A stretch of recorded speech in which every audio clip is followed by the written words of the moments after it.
Revelation chapter 10. This is the Reformation era. Verse 1.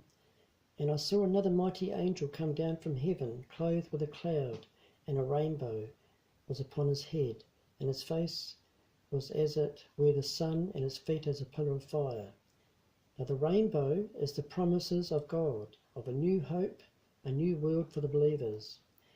In verse 2, and he had in his hand a little book, open, and he set his right foot upon the sea, and his left foot upon the earth. Now a little book, this is John Wycliffe, who printed 70 Bibles into little books by hand.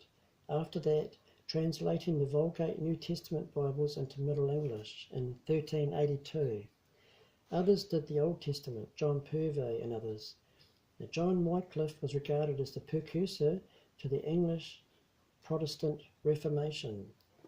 Verse 3. And cried with a loud voice, as when a lion roars. And when he had cried, 7 thunders uttered their voices. And when the 7 thunders had uttered their voices, now the 7 thunders are the objections from the Papal Church in regard to what John Wycliffe and others had done by writing the Bibles. Carrying on from verse 4, I was about to write, and I heard a voice from heaven saying unto me, Seal up those things which the 7 thunders uttered, and write them not.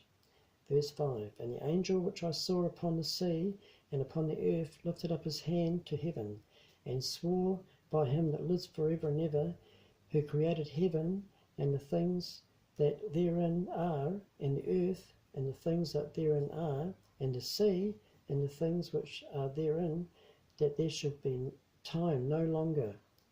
But in the days of the voice of the 7th angel, when he shall begin to sound, now the 7th angel hasn't sounded yet, the mystery of God should be finished, as he has declared to his servants the prophets.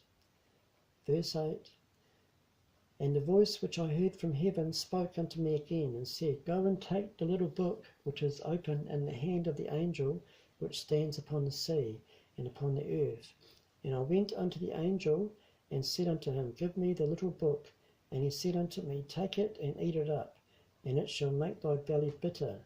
Now thy belly bitter means revealing the corruption of the papal system, and it shall be as honey in thy mouth.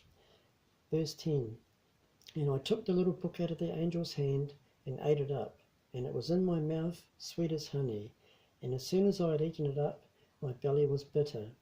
In verse 11, and he said unto me, Thou must prophesy again before many peoples and nations, and tongues and kings. Now this is the reformers taking the word out to the nations.